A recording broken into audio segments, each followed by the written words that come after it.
So my CIG Toxicant MCX BRLT CAG edition arrived yesterday.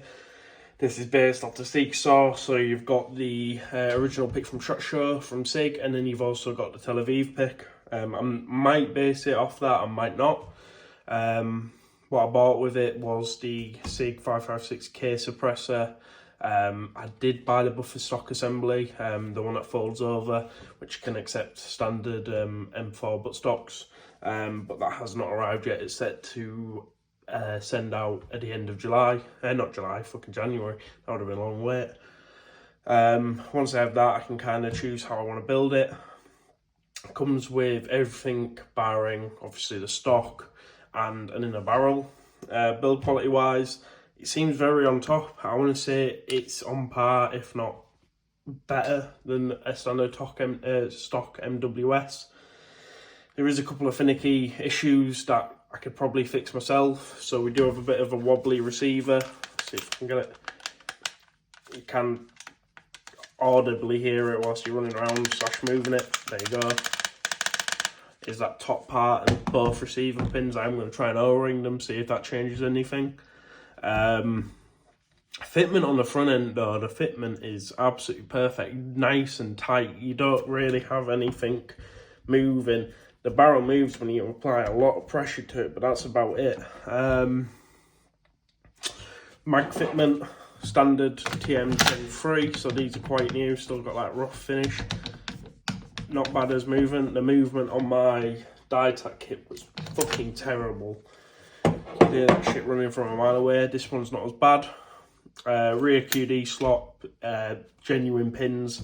I have heard that the original struggled a bit, but I don't know if that was because people are using fake and or shitty brand QD slots, Strike Industries. But apart from that, it works really well. I'll quickly gas up a mag so you can see the internal system. Which one's this one? No, I'll grab this one.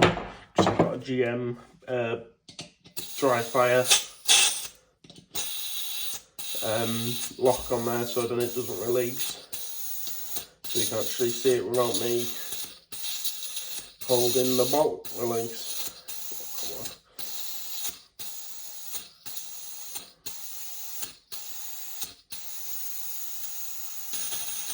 So I tend to use ATM PSI 150 gas. So a lot of people said that the original Toxicant bolt and nozzle would explode due to higher pressure gases, but so far it seems to be holding its own. One thing will mention is the selector is very stiff, which I quite like.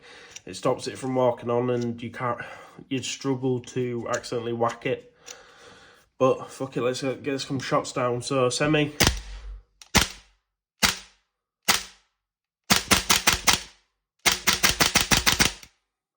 And full auto. See if I can try and show the trigger release on this, or trigger reset.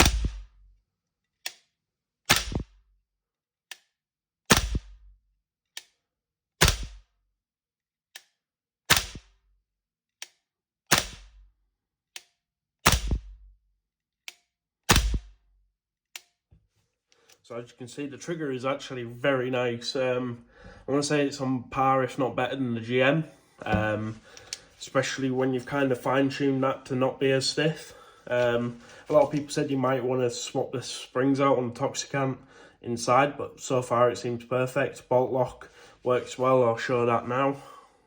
So this is 150 PSI gas, and you can't really unscrew a buffer tube to stop it. Oh, hold on, we've got the fucking old magazine in there. Lock back even, barely any power. I think it might take an empty, to be fair. There you go.